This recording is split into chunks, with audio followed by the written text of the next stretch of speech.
There's crusades going on at this time.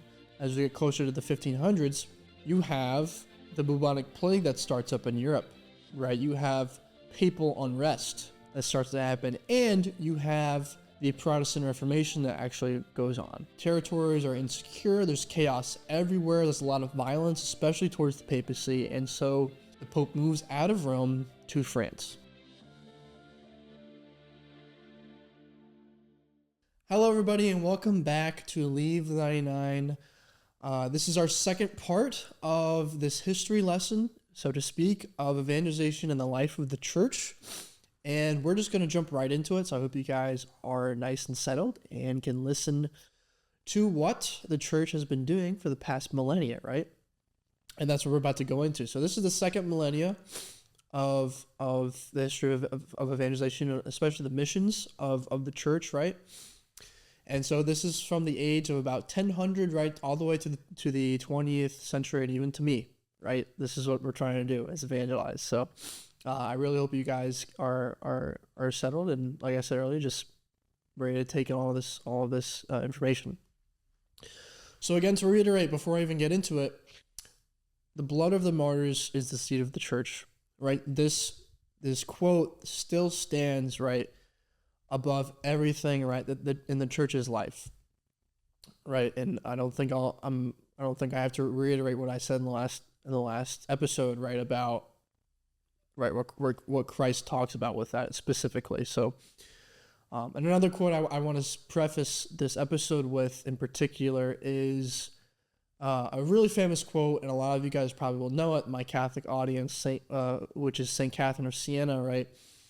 Be who God meant you to be, and you will set the world on fire. All right, so let's get into it.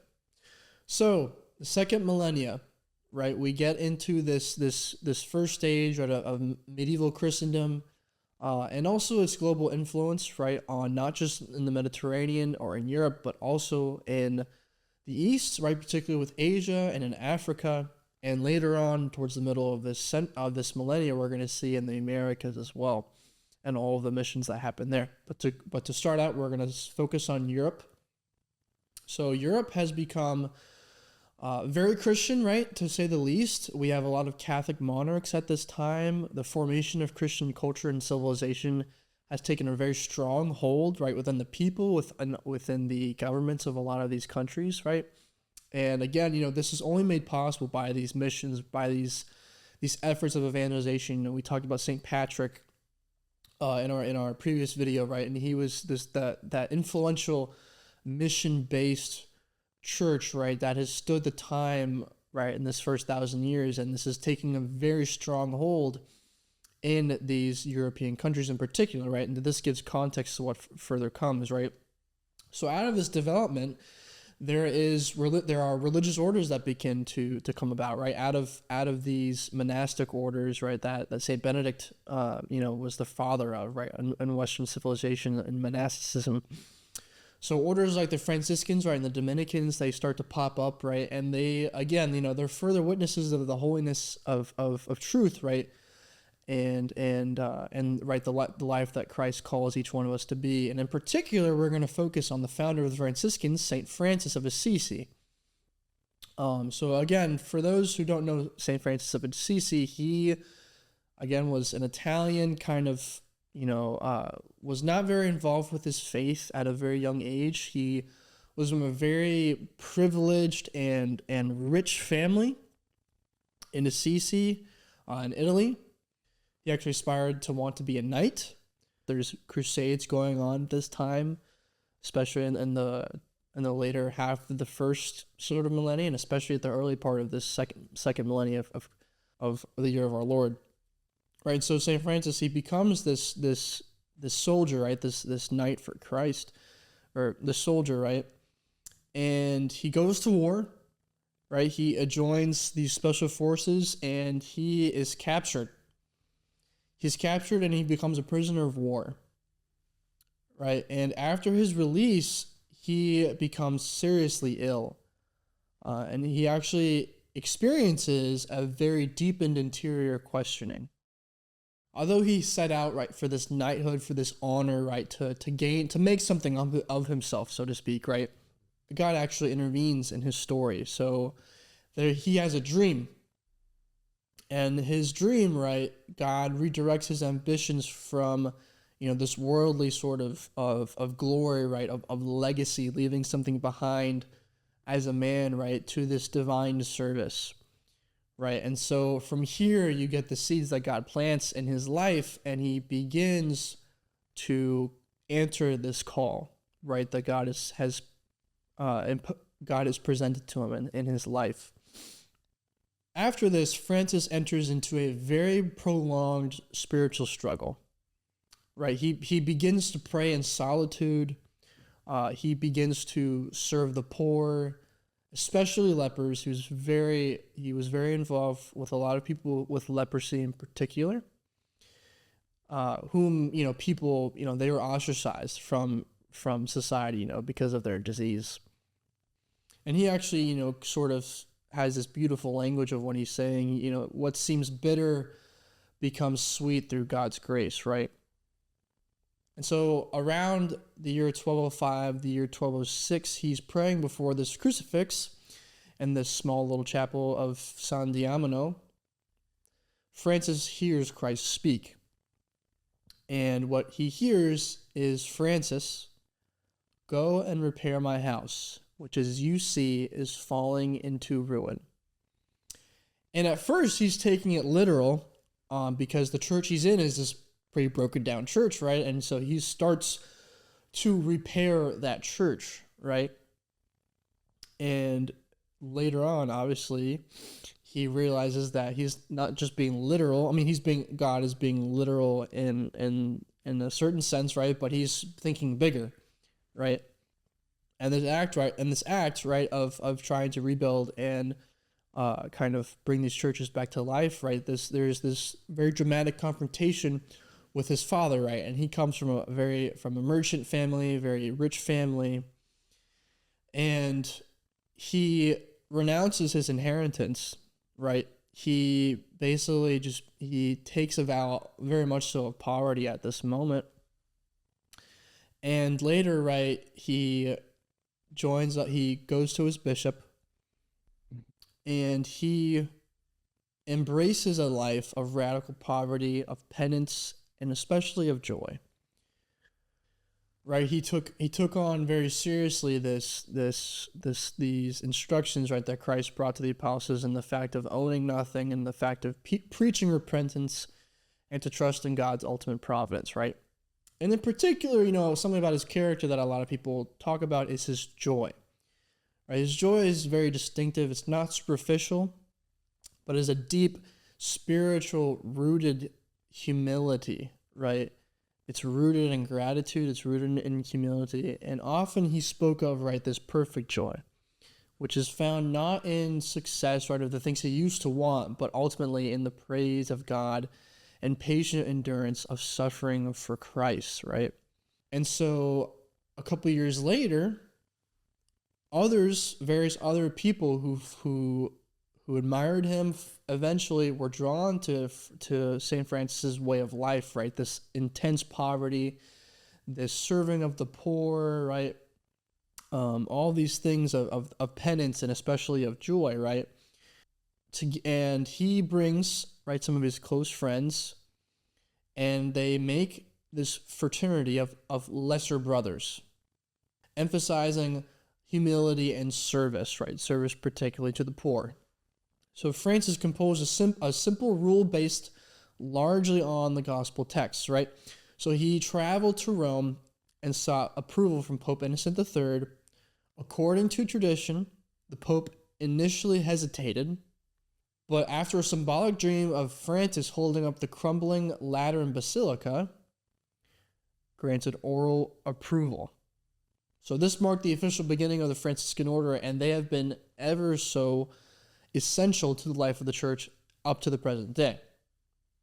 Now, going on, you have these Franciscans, right? These Franciscan missionaries, especially, you see in the years of about 1200, 1300, you see these Franciscan missionaries start to move east into Asia proper, to evangelize these areas which had a very fragmented presence of Christianity, right? From all the tradition tells us that St. Thomas the Apostle ventured over into parts of Asia, especially into India, right? And there's this fragmented ancient Christianity that's there, right? And there's not a lot of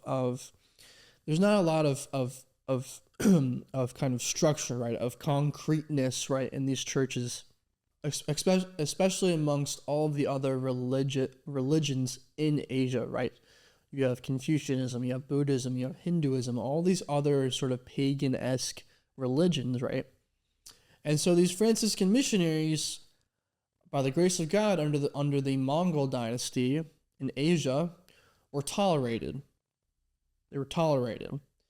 And this helped bring about an increase and more solidification of these Christian communities, right, in Asia and specifically. One of these great missionaries, right, a really big example of that was John of Montecrivino, who became the Archbishop of modern day Beijing, and he baptized thousands. He converted thousands of people. But all of this comes to a head as these Catholic communities unfortunately become almost extinct in Asia after the Mongol dynasty is replaced by the Ming dynasty. Christianity was no longer tolerated, and this brought a great persecution and, again, nearly extinction of Christian communities within Asia, especially in China. Now, to further go on after all this history, right, you have, as we get closer to the 1500s, you have the bubonic plague that starts up in Europe. Right, you have papal unrest that starts to happen, and you have the Protestant Reformation that actually goes on in Europe, right? And these also give context, again, like I'm saying, to what ends up happening with these missions. So the bubonic plague, especially the Black Death, as it's also called, puts the church in Europe very much so in a state of crisis, as well as this clerical corruption from the church hierarchy begins to take more and more of a serious hold. And the Pope eventually is moved to Avignon, France, because of these threats of Italian nobles and their families, which causes a lot of instability in Rome itself. Papal territories are insecure, there's chaos everywhere, there's a lot of violence, especially towards the papacy, and so the Pope moves out of Rome to France, right? And this ultimately is where we get the story of St. Catherine of Siena, right, who was a Franciscan nun, and she has a really great story. I'm going to give you guys just a little bit of bits and pieces of it. But, she grew up, and at a very young age, she was very devoted to our Lord. She had her first vision of Christ, seeing him enthroned in glory above the Church of San Domenico in Siena, blessing her. And by age 7, she already had proclaimed a vow of virginity to Christ, which is obviously a very astonishing act for a girl her age and with little to almost no education, especially at that time, right? Her character, she was very cheerful, she was very active and obedient, and very prayerful, very much, a desire of holiness from this young girl, from St. Catherine early on.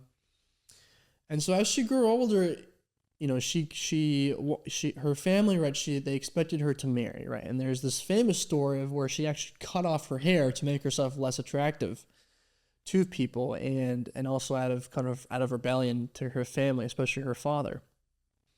And so what ends up happening, she kind of goes into with all this family unrest and everything, she kind of goes into this prayerful state of her suffering, right?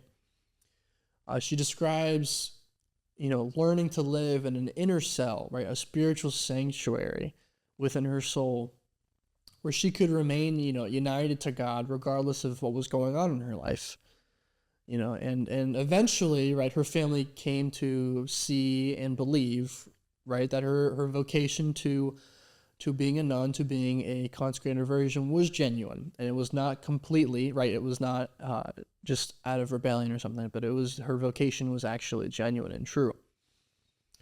And so the later course of her life, she just grew, she grew in holiness. She, eventually becomes a Franciscan nun, right? And she leads very much so a hidden life. She's not in the front stage of everything, right? And during this period, right, of this sort of this spiritual growth, right, this immense beauty and intimacy with Christ that she has, she eventually experiences what she called a mystical marriage, right? A mystical marriage with Christ, in Christ, right? In which Christ actually put a ring on her finger, visible only to her. Now, this formed her soul very much so, especially for what was going to come, right, in her more public mission.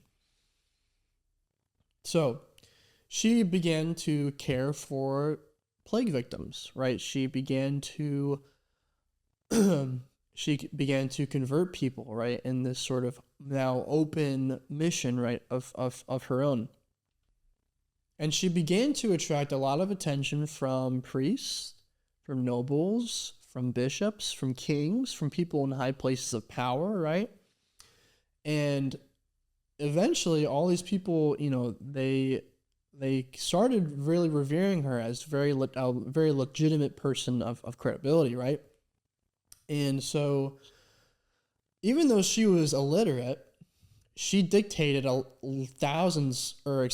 she dictated hundreds of letters with a lot of theological depth. And actually, this is, partially why she is also, this is partially why she is a doctor of the church, especially. So to further keep going, right, this is where the problem of the papacy being in France comes into play, right? She has a very big role in moving the papacy back. So at the time, right, again, reiterating, the Pope is not in Rome. The Pope is in France, right?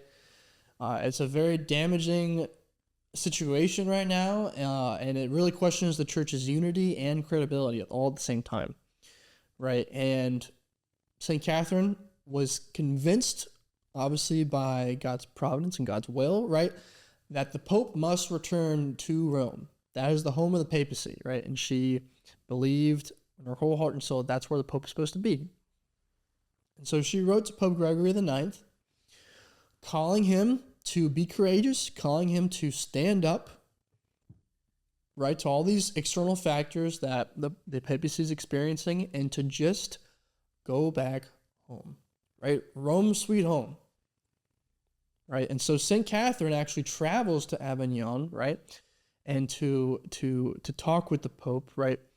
And by the way, as a woman, especially in these times, this is unheard of. This is crazy. This is insane, right? So she speaks to the Pope, and she convinces him. She convinces him to go back, and Pope Gregory does exactly what she told him, and he returns to Rome, right? Ending this Avignon papacy in France, right? Which was huge, absolutely huge in the history of the church, right? And later, she has a few miracles happen. I know she received the stigmata later in her years, and she dies at a very young age. She dies, funny enough, at the age of 33, which is the year of fullness, right, in Christ. Very integral to the life of the church, especially during that time of unrest. So, talking about this Protestant Reformation, like, what is the Catholic response, right? And the response is the Catholic Counter-Reformation, right? So this brings about a time of clarity. Actually, this brings about a time of very succinct and clear formation of Catholic society, of Catholic laity in particular, and some very influential people who are a part of this are the Jesuits, right? These guys were rock stars in their heyday, absolute rock stars. St. Ignatius of Loyola in particular, right? He's the founder of this thing, and I'm not going to go into his story on this podcast, but he has a beautiful and very radical story. I encourage everybody to go and look up his story. He's a really, it's just awesome. And it's very, very beneficial and very important for all of us to know. So, but he founds the Jesuit order, right? The Society of Jesus. And he helps lead, right, this counter-reformation, right? And through especially, right, this deep spirituality, these deep spiritual, as he goes on to write, spiritual exercises, right? And in particular, these missions that these Jesuits lead, right, speaks very much to the spirituality of the life that they lead. Very intense, very sort of militant, almost to say, right? And in particular, this is very important when we talk about the discovery of the Americas, right? The Jesuit missionaries were very influential of planting the seeds, right, of Catholicism in North America in particular, right? A lot of French Jesuits in particular, and from the South, a lot of Spanish Jesuits, a lot of Spanish clergy also developed a lot of culture and left a large imprint and seed there in South America in particular. So, but we're going to focus on these North American Jesuits. In particular, we're going to start, actually, we're going to save this for later, but actually right now what I want to talk about further, right, with the Jesuits, right, and their sort of lead on this, you also have the Council of Trent that brings in reform of clergy, right, of seminary, of liturgical unity, of clear doctrine, of standardized catechesis, right, in our church. And you also have the story of Our Lady of Guadalupe that happens right during this time as well. And again, I don't really have the time to tell that story, but again, if you haven't heard of that story or you're just wondering, I suggest that you please go, and I encourage you, please go research it on your own. But the story that I'm going to focus on right now is the story of St. Isaac Jogues, which I'm sure not a lot of people know. But he has a very, very, very powerful story, and one that I personally got to not witness, obviously, but just to be a little bit more intimately and closely related to. This past summer, I actually visited the Shrine of the North American Martyrs, and he's one of the North American Martyrs, and so he has a very big devotion from his life, especially there. So again, he was a Jesuit priest, right? He was part of the Jesuit order, and again, he's from France. So he's French Jesuit, and he arrives in Quebec, right, in 1636. Okay, and he's there to work among and with the Huron natives, right, which were allies of the French. He quickly learned the indigenous languages. They lived a very harsh life, of missions. They traveled, using very primitive sort of things, right, with canoes and whatnot. There was all kinds of disease and hunger, and there was constant danger, and the Jesuits, they did not arrive, right, to conquer these people, right? They arrived to share this gospel of love, right? In particular, the region that was marked by a lot of violence, right, against the Jesuits and against the Hurons was this Huron war between the Iroquois, in particular the Mohawks, who viewed a lot of these French missionaries and Jesuits as enemies. I think they had this word they would call them black robes, right, just so they could pick them out, right. And in particular, when there were fights, when there was conflict, they in particular would purposely pick them off, these black robes, these Jesuits, right?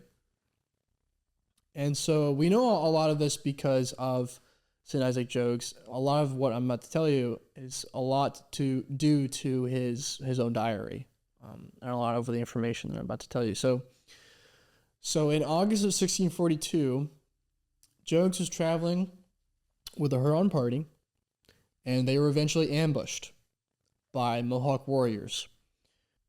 the Jesuit priest, St. Jogues, was taken.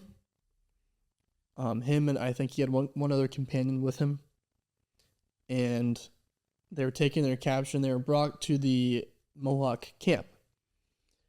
And there they were tortured.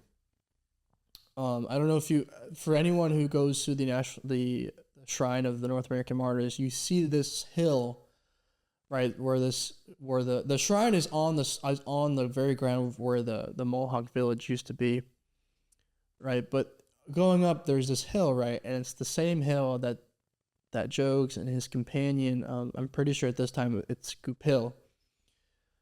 They run up this hill, and it's something called the gauntlet. Basically, where you run up and all of these, you run up and there's these rows of people on the side that are hitting you with things. And, sometimes it's whips, and it can be other weapons as well. So they were tortured brutally and very, very inhumanely, right? It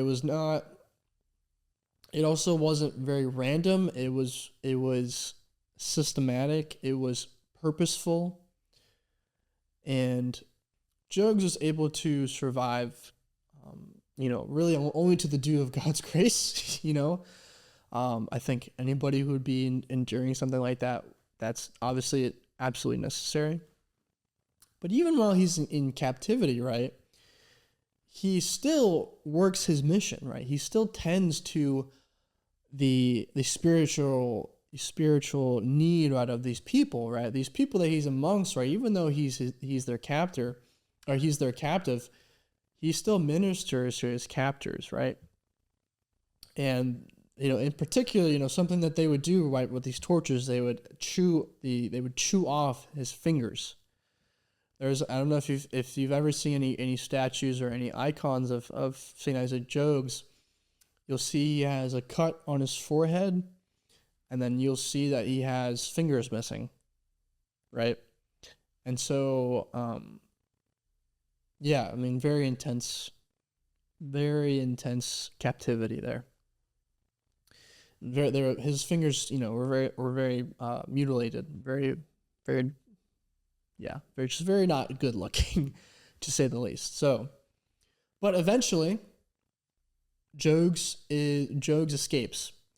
His one companion that he was there with dies. I'm pretty sure the story goes that they were praying on one of the hills on their way back from their time of prayer late at night. There was a Mohawk who just axed Goupil, his companion. And I think the reason was, the speculation from Jogues, I think in his diary, is the fact of that Goupil taught one of the Mohawk children to do the sign of the cross, right? And obviously the Mohawks did not like that. So to further go on, right, Jogues, he has this escape, right? He goes back to France, right? And he's kind of like this living martyr, right? He's loved by all these people, and again, he's this living martyr, right? And so I think he spends about 5 to 6 months at home in France. And he has this itch, right? He has this calling, right, that God's placed on his heart to go back, and he does. He goes back, right? At this time, the Iroquois and Huron conflict is starting to die down. It's actually becoming a lot more settled than beforehand. There's a lot of negotiations that go into this. So in 1646, he volunteers to return, right, unarmed to this Mohawk village, right, to these Mohawk people. And, he attempts to help out, right, in this conflict of creating peace. And it's very promising that of what ends up happening. Everything seems good. Everything seems great. Things are going well. And in October, right, so when that happens, it's earlier in the year, in October of 1646, in Assisi, which is now Oursville in New York, which is the spot of the shrine, Jogues was suddenly taken captive, and he was tomahawked. The story goes of his martyrdom, he was invited, right, to come on to this high sort of Mohawk person, this chief, I think, and it was a trap. Jogues walks into the house, right, and then there's a Mohawk who's standing right behind, right there next to the door, and as soon as he walks in, he gets tomahawked, and he dies on the spot. And so later on, right after this, his companion, Jean Lalande, he is also martyred eventually. So the reason why I tell the story, right, is what ends up happening is that's this very same place again, right, where this brutal martyrdom happened, while all these very evil things happened, is that blood, right, that blood is the seed of the church ultimately. And literally there's a shrine there that has been there, and it will continue to be there, right? And it's just so beautiful the way that everything kind of happens like that. And yes, it speaks to the ongoing mission, right? Even though of how much suffering you endure for Christ, Christ still triumphs, right? So going on, right? We get into this age of Enlightenment thinking, which begins to weaken, right, Europe's faith going on. This is about, maybe a couple hundred years after Jogues. And this Enlightenment was an age of philosophical change, right, in Western civilization. It came a lot from the scientific revolution, and it emphasized entirely on human thought and reason to solve a lot of existential and temporal problems, right? In particular, in the relationship with government and, how government should be operated, as well as where religion has its place in government. And so Christian countries started to become secular, and this in turn hurts the mission of the church for evangelization, but it does not stop it, right? It does not stop it. Christian countries begin to fall, right? But this only merely slows down, right? This mode of evangelization, right? But even then, mission and evangelization in the church, it adapts, right? And so we begin to see this adaptation of evangelization in the modern world, and we go all the way out to the 20th century where we get media, right? Media becomes this huge opportunity, right? And a very perfect example of this, right, are figures like Venerable Fulton Sheen, right, or Mother Angelica with EWTN. Venerable Fulton Sheen, right, he had his own television show, which aired to millions of people, right? And this media, right, it becomes a way to evangelize, right, through apologetics, through catechesis, and adapting, catechetics in particular, right, to this new form of media to mass amounts of people. And then, right in the middle of this 20th century, right, is Vatican II in the 60s. So Vatican II, right, brings upon, or has this emphasis, right, of this new evangelization, which was emphasized primarily on tending and evangelizing secular modern culture, right? There's this new emphasis in particular, right, on young people, especially lay people. This is where you get the lay Catholic apostolate. This is what we're doing here at Leave the 99. And it comes into play very much so as, just as the apostles, right, they have this responsibility that Christ has given to them, we also, even though we are laymen, we also bear that responsibility as Christians, as Catholics. And so we have a mission to bring the gospel to the ends of the earth, right? And ultimately, this whole history, right, of mission, right, of this whole history of evangelization, this whole history of the church, right, intertwined together, this brings about, right, this culmination of the fact that the gates of hell shall never prevail. The gates of hell shall never prevail against the church, and the church is here to stay for all of eternity. We cannot lose sight of this. We have to keep the main thing, and never lose our real purpose. Our real purpose is to know to love and to serve God. That happens through many different ways, but it still holds true that is fundamental to what we do and why we do things as Christians, as Catholics. And so ending this, again, know that I'm praying for you all. I hope that you are praying for us here at Leave the 99. Thank you for listening to this historical sort of account, right? So to speak. And again, this is very broad. This is very general. I'm just giving you guys bits and pieces of very main points. And I encourage you guys to do your own research, your own studying with this thing, because it's very beautiful when you see how much the faith has grown and when you see how much people have poured into this faith, right? So with all that being said, thank you so very much for watching, and remember that there is a battle going on for your soul, so stay in that battle, and may God bless you all. Have a great rest of your day.